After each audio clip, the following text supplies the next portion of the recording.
আমি কোনো ঝামেলা চাই না। This is one way road. তোমাদের গাড়িটা রং সাইড আছে, তোমরা গাড়িটা পিছাও।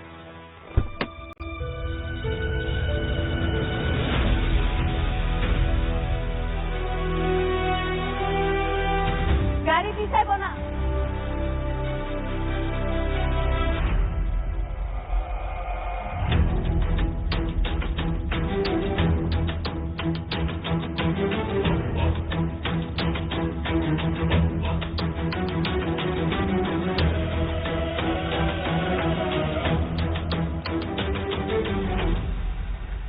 ও তুমি?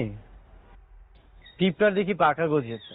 পিঁপড়ার না, এই মেঘলার পাখা অনেক আগেই গজে, সেটা আপনি দেখতে পান।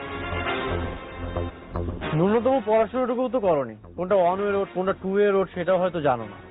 তোমার গাড়িটা রং সাইড আছে, তুমি গাড়িটা পিছাও। রাস্তা যাইটাই হোক, আমি একবার কইলাম না আমার গাড়ি এক পাও পিছাইব না, এটাই আমার শেষ কথা। নতুন নতুন গাড়িতে চড়ে কি অহংকার বেড়ে গেছে?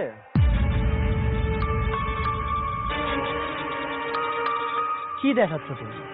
এই যে গাড়িতে চড়তে পারো, তোমার বডিগার্ড আছে, শো অফ করতেছো? কি দেখাতে চাও তুমি? আপনার যেইটা খুশি আপনি ভাবতে পারেন, আমার কিচ্ছু আসে যায় না। দুদিন আগেও তো বস্তিতে ছিলে। বস্তির মানুষ যে নতুন গাড়ি পেলে অহংকার বেড়ে যায়। ও এখন বসছে মানুষ, আপনি মনে হয় ভুলে গেছেন এই বস্তিতেই আপনি খাইছেন, দাইছেন আর ঘুমাইছেন। বস্তির মানুষ যে মানুষ হয় সেটা ভুলে যাবেন, মনে রাখবেন। দুদিন আগে তো তুমি ফকির ছিলে, অস্বীকার করতে পারবে? অস্বীকার তো করতেছি না, আপনার মতো স্বার্থপর না। যদি স্বার্থপর হইতাম তাহলে এই স্বার্থের খাতিরে অনেক ক্ষতি করতে পারতাম। আর কি ক্ষতি করতে চাও তুমি? হ্যাঁ, আবার জুতা তুলবা? এখন তুমি আমাকে জুতা দিয়ে মারবা? তুমি আমার এইখানটাতে আঘাত খেয়েছ, তুমি ভুলে যেও না তুমি আমার ওয়াইফ। আর যদি উল্টাপাল্টা কিছু করো আমি কিন্তু বাধ্য হবো তোমাকে ডিভোর্স দিতে।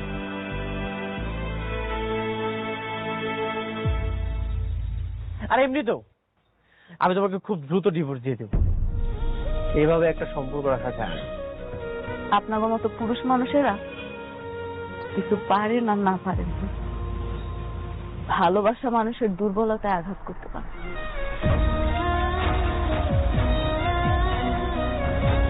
একটা মেয়ে কখনোই তার সংসার ভাঙতে পারে, তার সংসার গড়তেছে।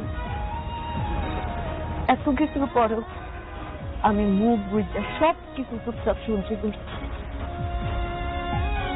আপনি ঠিকই করেছেন মিস্টার অনিক, আপনি সবসময় ঠিক ছিলেন। আমি ভুল ছিলাম, আমি অহংকার। আপনার রাস্তায় কাটা হয়ে দাঁড়াইছি তো, এই কাটা সইরা গেল, চলে যেতেছি।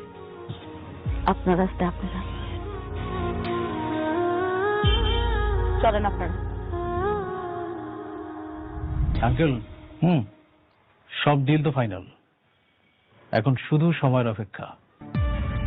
কাজ করবো আর টাকা কামাবো। এবার আমি 100 কোটি টাকার মালিক হব। বাহ,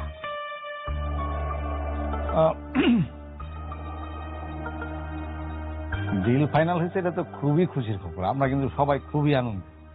মানে হয়েছে কি, আমি বলছিলাম যে এই কাজটা শুরু করার আগে শুভ কাজটা যদি সেরা ফেলাইতে, মানে যে তোমাদের বিবাহটা যদি ঠিক করে ফেলতে। আরে রাখেন তো আপনার বিয়ে, আপনারা সব সময় শুধু বিয়ে বিয়ে করেন। কোথায় একটা খুব সুন্দর একটা আনন্দের সংবাদ, একটু সময় মিলে আনন্দ করব, তা নয়। আচ্ছা সরি, হ্যাঁ আপনার ভাতিজাকে একটা ফোন দেই, এই গুড নিউজটা ওকে জানানো খুব জরুরি দরকার।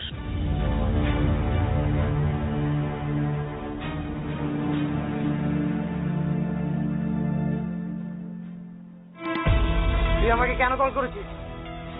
কি বন্ধুকে অভিনন্দন জানাবি না? আমি তো শালিমা গ্রুপ অফ ইন্ডাস্ট্রিজের প্রজেক্টটা পেয়ে গেছি। কি মিষ্টি খাবি না? মিষ্টি নিয়ে আসবো তোর জন্য। কেন কল করেছিস সেটা বল। কেন কল করেছি জানিস না? তোর বউ সেই প্রজেক্টটা তোকে না দিয়ে আমাকে দিল। একটা জিনিস কি জানিস, তোর বউ না তোর ভালো চায় না। এই বিষয়টা না আমার কাছে কেন কত যে আনন্দ লাগতেছে। আনন্দ হচ্ছে, এই আনন্দের অবশ্যই একদিন আমি জবাব দেব। শোন, তুই আমার একটা চুলও ছিটতে পারবি না।